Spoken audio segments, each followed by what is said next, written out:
Fue una de las princesas más instruidas del Renacimiento y estaba llamada a ser la más hermosa de su linaje, y bajo su corona tuvo por primera vez la gobernación de todos los reinos que forman la actual España. A través de la historia ha sido convertida en un personaje de leyenda, protagonista de cuadros, teatros o películas. Se trata de la reina Juana I de Castilla, conocida a través de la historia como Juana la Loca.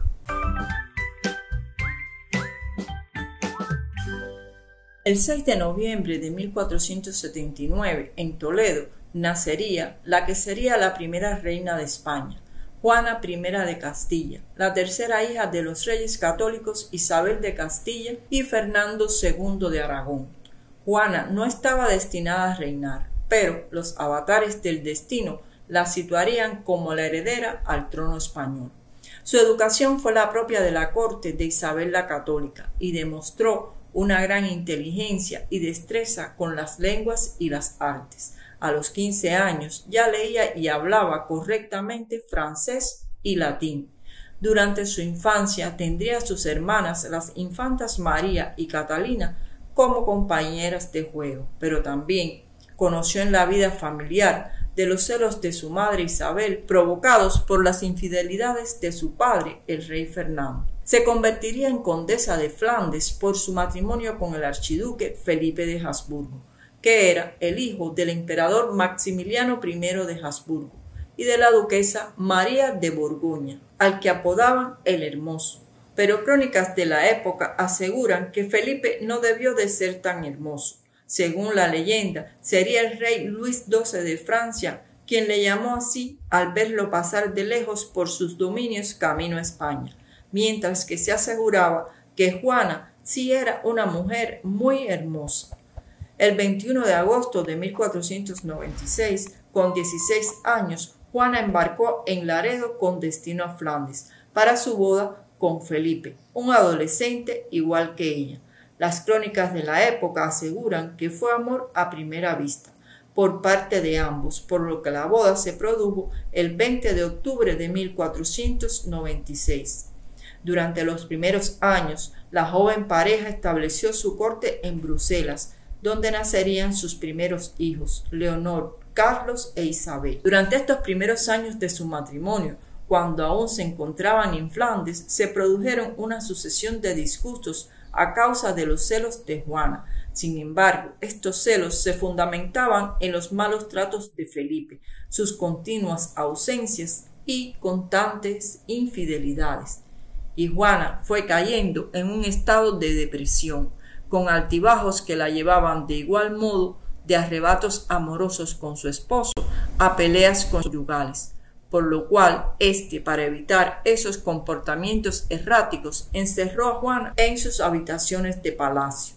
Curiosamente, esto coincidía con las posibilidades de Juana a la herencia hispana, tras la muerte de sus hermanos Juan, Isabel y su sobrino Miguel de Portugal. Estos acontecimientos convirtieron a Juana en heredera de Castilla y Aragón, y a pesar de sus supuestos problemas de enajenación mental, su madre Isabel la nombró heredera en su testamento, aunque especificando que en caso de ausencia o incapacidad de Juana, administrase el reino su padre, el rey Fernando el Católico, en su nombre, hasta la mayoría de edad del primer hijo varón de Juana, que sería Carlos, por lo que Juana se convirtió en princesa de Asturias y por tanto heredera al trono español, y los archiduques deberían viajar a España, el cual realizaron a finales de 1501, y lo hicieron atravesando Francia. De ahí surgió la historia alrededor de la hermosura de Felipe.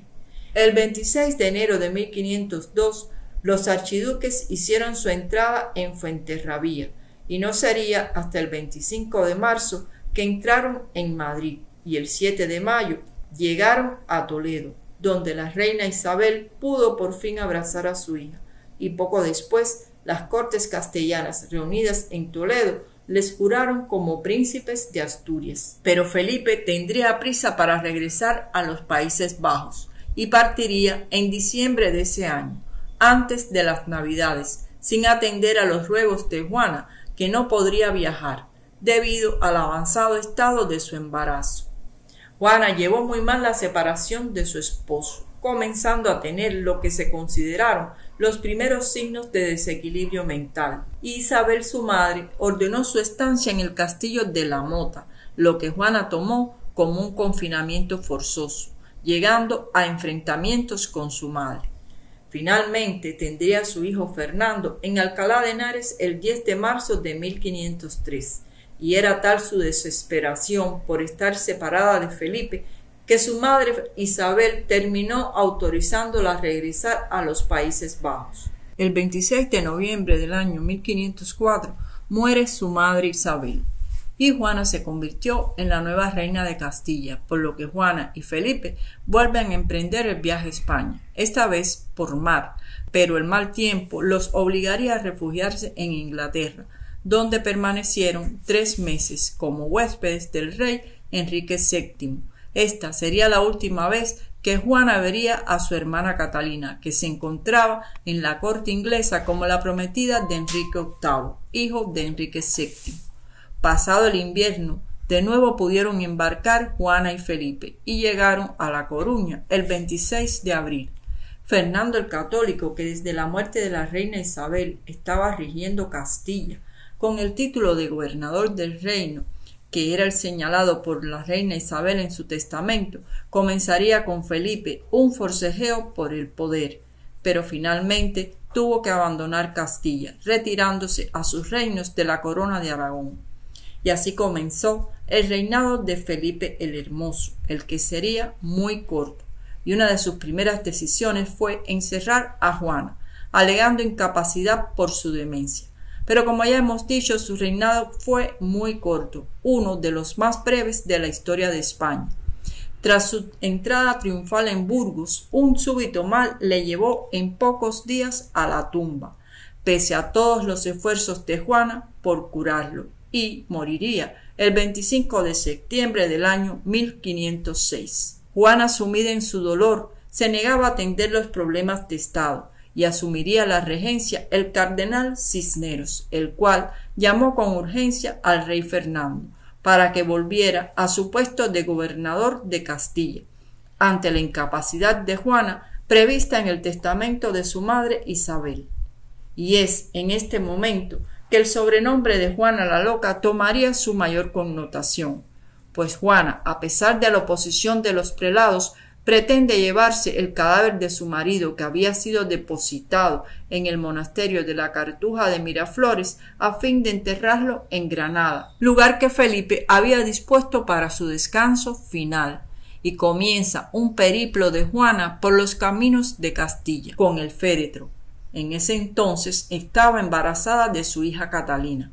El traslado del cuerpo embalsamado por los caminos de Castilla suscitó todo tipo de rumores, historias y maledicencias, pero la comitiva mortuoria solo anduvo por las provincias de Burgos, Palencia y Valladolid, pues la reina no logró su cometido de enterrar a su querido Felipe en Granada, ya que Fernando, su padre, preocupado por la salud mental de Juana, decide confinarla junto a su nieta Catalina, que había nacido en Torquemada durante el periplo de su madre con los restos de su padre, en el Palacio Real de Tordesillas, cercano al convento de Santa Clara, un palacio situado a la vera del río Duero.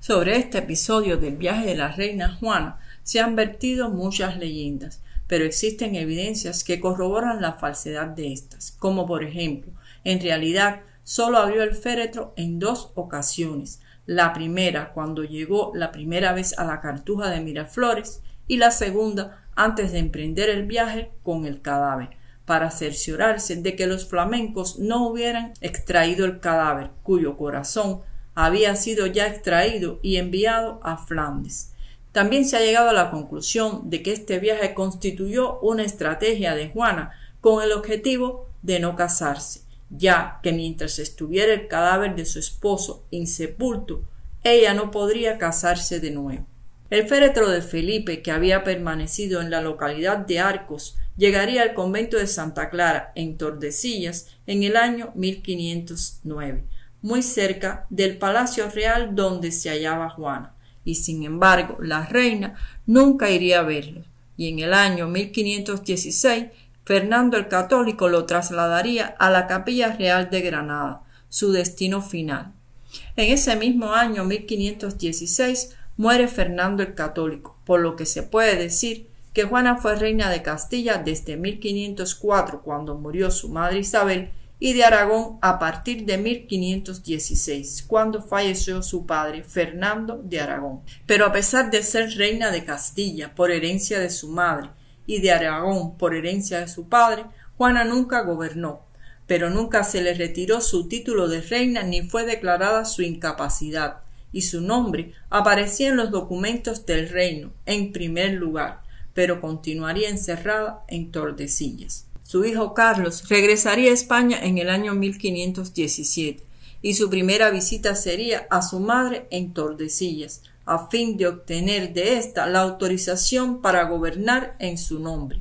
Juana pudo haber conseguido su libertad en el año 1520, cuando llevaba 11 años prisionera, y de hecho así ocurrió durante 3 meses, cuando se produjo la rebelión de las comunidades de Castilla contra la política imperial de su hijo ya Carlos V. Los comuneros dejaron en libertad a Juana y la acataron como su reina, instándola a que tomara el poder y ejerciera como tal en la plenitud de sus funciones. Pero la reina se mostró incapaz de asumir ninguna responsabilidad, y a finales de ese año las fuerzas imperiales expulsaron a los comuneros de Tordesillas y Juana volvió a su anterior confinamiento.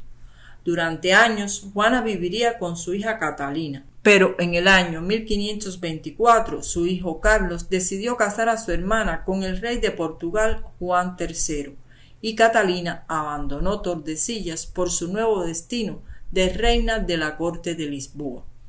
Durante estos años de encierro recibiría la visita de su hijo Carlos, que pasaría temporadas con ella, y la esposa de éste, la emperatriz Isabel, la visitaría en más de una ocasión, y también recibió la visita de sus nietos. Con el pasar de los años adquirió una acusada demencia y estaría imposibilitada de caminar debido a una caída que la dejó inmóvil de cintura para abajo, y Juana falleció el 12 de abril del año 1555 en Tordesillas. Tenía 76 años y fue enterrada en el convento de Santa Clara.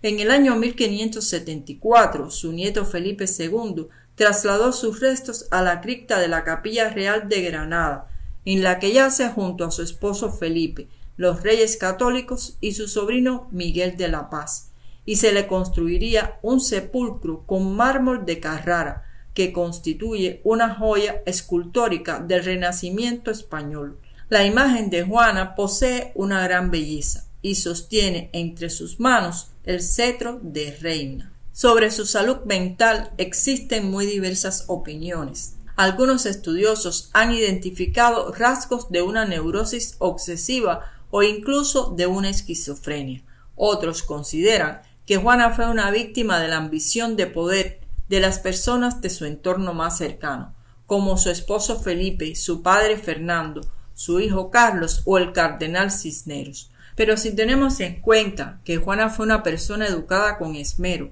y que poseía dominio de varios idiomas e incluso servía de traductora de su esposo Felipe en Castilla, entonces llegamos a la conclusión de que quizás lo que fue catalogado como locura en su época no era tal, ya que su lucidez quedaría demostrada durante las ocasiones en las que tuvo que tomar decisiones políticas. Juana había sido muy bien educada, pero no para convertirse en reina, cosa que por los azares de la vida terminó ocurriendo. Posiblemente Juana haya sido una mujer de grandes luces, a la que no le interesaba gobernar o no se consideraba preparada para ello. Sin embargo, fue la soberana que tuvo por primera vez la gobernación de todos los reinos que forman la actual España, la primera soberana que sostuvo la corona de los reinos españoles de la monarquía hispánica que configuró su nieto Felipe II, y por tanto debe ser considerada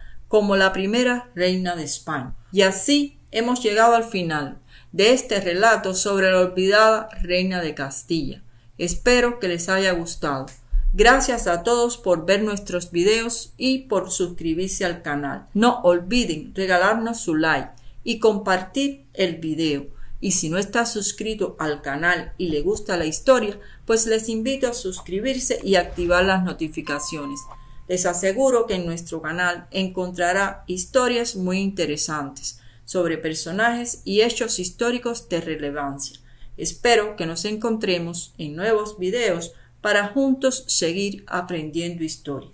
Chao.